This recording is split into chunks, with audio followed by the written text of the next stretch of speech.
Shalom Bapak Ibu, selamat pagi untuk kita semua. Marilah kita awali hari ini dengan bersyukur dan memuji Tuhan. Sebelumnya kita berdoa. Terima kasih Tuhan buat kebaikan-Mu yang kami rasakan hingga pagi hari ini. Sebelum kami melanjutkan kegiatan kami sepanjang hari ini, terlebih dahulu kami disapa oleh firman kebenaran-Mu.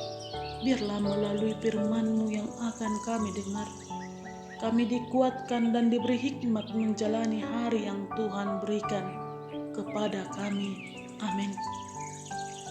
Firman Tuhan bagi kita pada pagi hari ini, Selasa 22 Maret 2022, tertulis pada kitab 1 Petrus 1 ayat 23.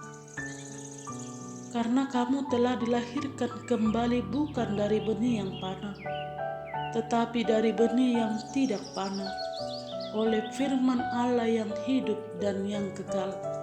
Demikian firman Tuhan. Saudara yang terkasih dalam nama Yesus Kristus, tidak ada yang kekal di dunia ini. Semuanya hanyalah sementara. Apapun itu pasti akan ada masanya.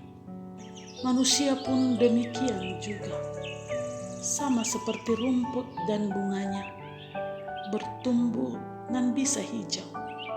Namun kalau musim gugur, semuanya kering, layu dan tertiup angin. Oleh sebab itu, jangan pernah bergantung pada apa yang ada di dunia ini, baik itu harta, baik itu jabatan, baik itu uang, baik itu kekuasaan, dan yang lainnya, itu pun akan berlalu.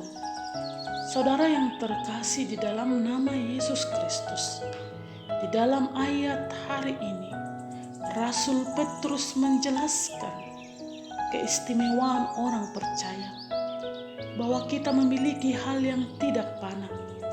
Orang percaya telah dikuduskan dari kepanaan melalui pengorbanan Yesus Kristus. Kasih dan pengorbanan Yesus Kristus menjadikan kita menjadi ahli waris kehidupan yang kekal. Jika dunia dan segala isinya berlalu, tetapi orang percaya telah ditetapkan oleh Allah di dalam Yesus Kristus menjadi pemilik keabadian. Jangan sampai demi mengejar yang panah di dunia ini, kita kehilangan benih yang tidak panah di dalam diri orang percaya, yakni iman kita. Iman kepada Yesus Kristus adalah benih yang melahirkan kita kepada kehidupan yang kekal. Saudara yang terkasih dalam nama Yesus Kristus, yang menjadi perenungan bagi kita dari firman pagi hari ini, sudah sejauh mana kita dapat mengatakan bahwa kita dilahirkan kembali oleh firman Allah yang hidup dan yang kekal? Itu akan terlihat dari kesaksian hidup kita sehari-hari yang tidak sama dengan orang yang tidak mengenal Tuhan.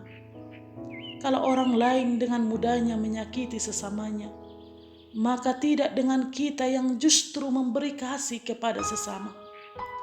Kalau orang lain mudah merampas milik orang lain, kita justru berusaha membantu orang menikmati hak miliknya. Jika orang lain dengan mudahnya membahayakan nyawa sesamanya, tidak dengan kita yang selalu menghidupkan kehidupan di sekeliling kita. Segala akan terlihat berbeda, tetapi berbeda ke arah yang lebih baik.